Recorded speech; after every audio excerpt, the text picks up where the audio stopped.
joy quickly turned into sadness for Palestinian families waiting for their loved ones to be freed. Here's more on the reaction to Israel's decision to postpone the release.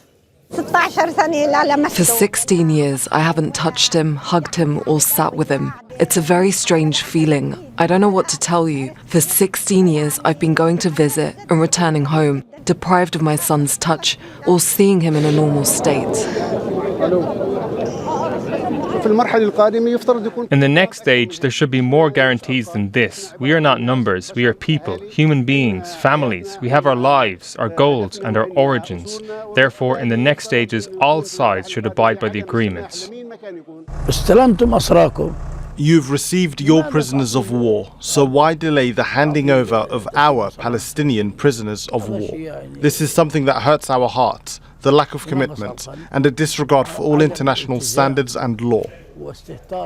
In a moment, we'll speak to Hamdah Salhut on what the Israeli government is saying. But first, let's go to Hani Mahmoud. He's live for us in Gaza City. Very difficult evening and indeed now morning, Hani, for hundreds of Palestinian families who were expecting to be with their loved ones now.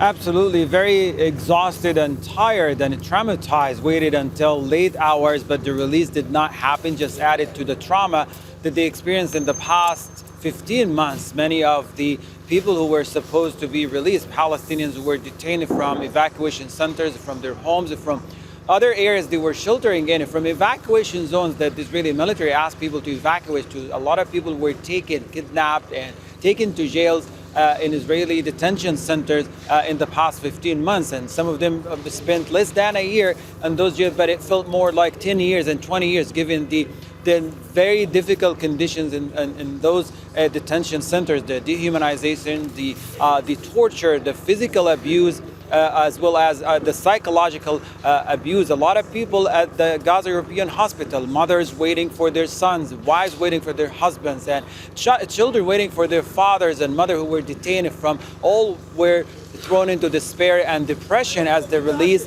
did not happen. The release by itself is very significant. It's the only guarantee for Palestinians to be alive. Other than this, given the notorious history of the Israeli incarceration system, close to 50 people just in the past 15 months died inside those detention centers because of the dehumanization and the physical torture and the abuse that they experienced all of these past months, including the enforced dehydration and starvation. So for a lot of families, they are depressed, they are disappointed, they are let down as many times in the past because without their loved ones and relatives released from detention centers, there is no guarantee that they're going to survive further difficult conditions, particularly at this time with so many violations of the ability of the ceasefire to continue and sustain. Hani, thank you very much for that. Hani Mahmoud joining us live from Gaza City.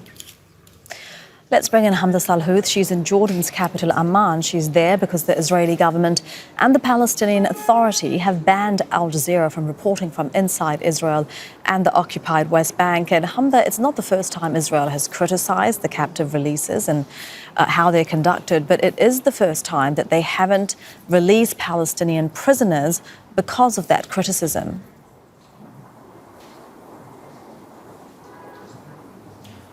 Well, in the last several weeks, there have been some delays in the release of Palestinian prisoners, but it hasn't really been stopped entirely. This time, it's a little bit different. The Israeli Prime Minister releasing a statement saying that until the ceremonies in Gaza are no longer, and until he can ensure all of the captives are going to be released as part of Phase 1, Israel has decided to not allow the release of the more than 600 Palestinian prisoners who were slated to be released from detainment as part of the ceasefire agreement. Now, Hamas is accusing Israel of violating the deal, calling on mediators to try and step in to get things done. But Benjamin Netanyahu wants assurances from mediators that the remaining captives who are set to be released will not be released in some sort of ceremony. However, those who are set to be released in the final week of Phase 1, which is 1 week from yesterday, March 1st, this Saturday, They are the remains of 4 Israeli captives. These are the last ones that are set to be released in this phase. It's unclear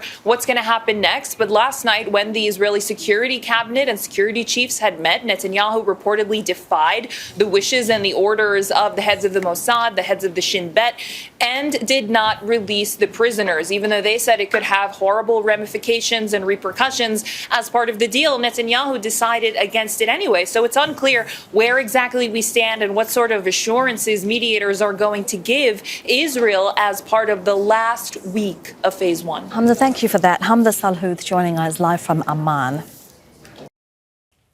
Make sure to subscribe to our channel to get the latest news from Al Jazeera.